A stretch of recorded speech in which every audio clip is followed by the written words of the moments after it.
Assalamualaikum warahmatullahi wabarakatuh. Waalaikumsalam warahmatullahi wabarakatuh. Alhamdulillahi rabbil alamin, wassalatu wassalamu ala asyrafil anbiya wal mursalin wa ala alihi wa sahbihi ajma'in. Qala al-musannif rahimahullah wa nafa'ana bihi wa bi'ulumihi fid dharain amin. Buka kitab takrib tentang kitabu ahkamis sholati.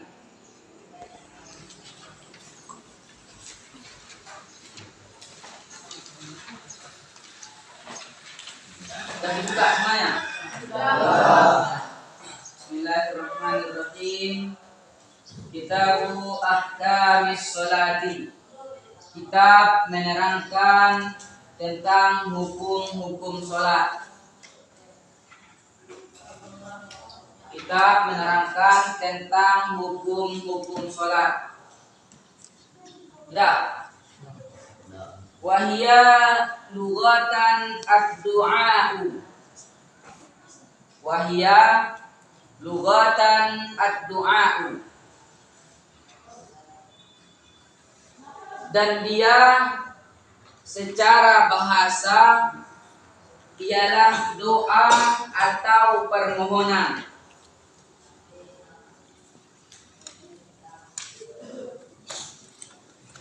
Wahia lughatan ad-du'a. Dan sholat itu menurut ahli bahasa, menurut ulama-ulama ahli bahasa ialah doa atau permohonan. Karena sholat itu, karena yang terkandung di dalam sholat bukan hanya bacaan-bacaan. Oleh sebab itu kita harus memahami bacaan setiap gerakan-gerakan sholat tersebut. Jadi seluruh perbuatan di dalam sholat itu adalah permohonan kita kepada Allah. Misal di dalam rukun-rukun sholat membaca surah Al-Fatihah, bisa. Satu contoh, di dalam surah Al-Fatihah itu ada ayat ihdinas siratal mustaqim. Ya Allah, tunjukilah kami ke jalan yang lurus. Banyak lagi contoh-contoh yang lain, tidak usah kita bahas satu persatu. Itu contohnya, ihdinas siratal mustaqim, siratal ladzina an'amta 'alaihim ghairil maghdubi 'alaihim waladdallin.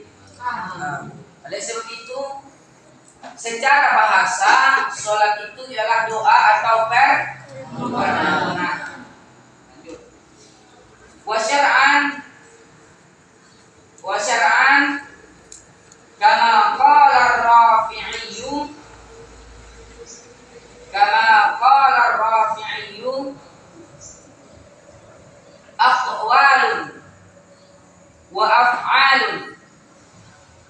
aqwalun wa af'alun muftatahatun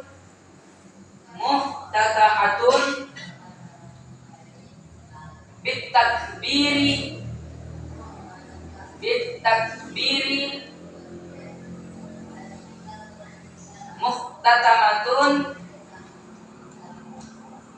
muhtatamatun bitaslimi. Wa syar'an, dan secara syariat kama qala ar-Rafi'i, sebagaimana apa arti qala? Perkataan yang dikatakan, dia telah berkata apanya? Sebagaimana yang telah dikatakan ar-Rafi'i oleh Imam Rafi'i. Imam Rafi'i ini salah satu ulama yang masyhur atau ulama yang terkenal di kalangan ulama-ulama fikih Imam Syafi'i.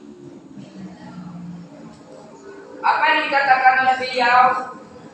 aqwalun wa af'alun. Beberapa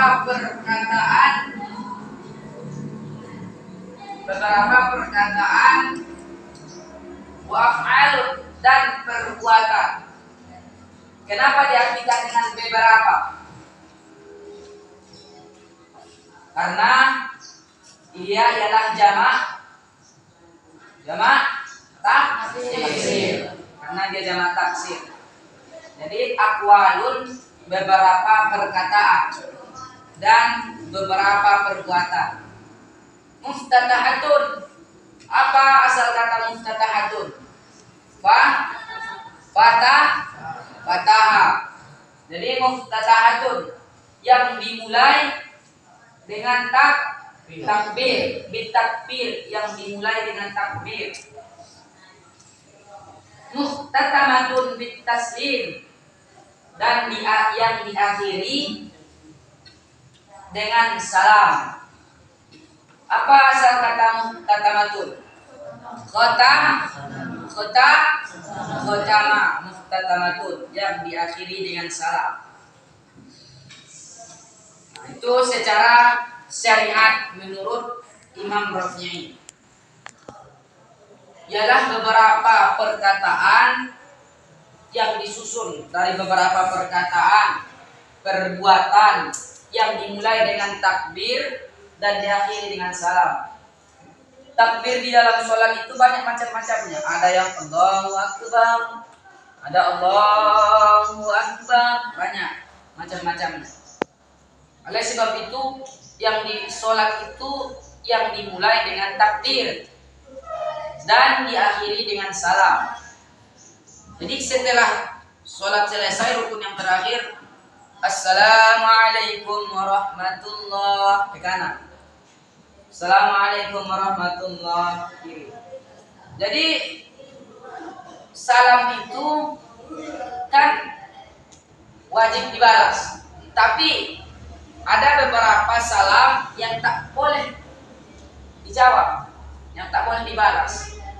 Yang pertama, ketika kita masuk kuburan, itu kan disunahkan membaca salam. Assalamualaikum ya ahlal kubur, bla bla bla.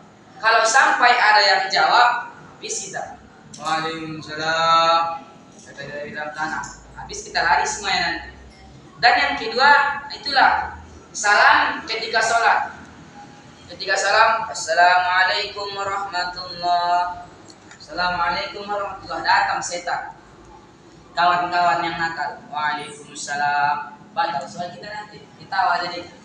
Oleh sebab itu salam itu ada yang harus dibalas dan ada yang tak boleh dibalas. Itulah termasuk salah satunya salam ketika sholat. Jadi dari pertama kita ringkas tadi. Sholat secara bahasa adalah atau permohon, dan secara syariat ialah beberapa perkataan dan perbuatan yang dimulai dengan takbir dan diakhiri dengan salam. Kita sebaliknya. Bisyara'iti dengan syarat as-sholatul mafrudatu, sholat fardu yang telah ditentukan. Wa fi ba'dil musahi, dan pada sebagian karangan kitab yang lain, sebagian ulama yang lain menulis as-sholawatul mafrudat atau as-sholawatul mafrudatu. Hanya berbeda tulisan saja. Sebagian ulama menulis as-sholatul mafrudatu, sebagian ulama lagi menulis as-sholawatul mafrudatu. Sholat fardu itu ada berapa? 5. Subuh, zuhur, asar, maghrib, isya. Jadi sholat yang 5 itu, sholat fardu yang 5 itu mempunyai waktu-waktu masing-masingnya. Oleh sebab itu seluruhnya itu ada waktu masing-masing. Zuhur, misal, waktunya ketika matahari. Sholat fardu atau sholat yang telah ditentukan bagi kita waktunya. Ada berapa sholat itu? 5. Subuh, Asar, Maghrib, Isya. jadi yang 5 itu waktunya telah ditentukan bagi kita dengan arti yang telah dipahami, yang telah diberi pemahaman oleh ulama-ulama kita. Menurut takrif yang di awal, luwatan doa atau permohonan secara syar'an, perbuatan, perkataan yang dimulai dengan takbir dan diakhiri dengan salam. Jadi semua yang kita pelajari, kita pahami bersama. Karena sholat itu adalah rukun Islam. Karena kita orang Islam, selagi kita mengucapkan asyhadu an la ilaha illallah wa asyhadu anna muhammadar rasulullah, sholat itu wajib bagi kita. Oleh sebab itu, mungkin sekian pelajaran kita tentang sholat. Nahtatim bi qiraatil hamdalah. Alhamdulillahirabbil alamin.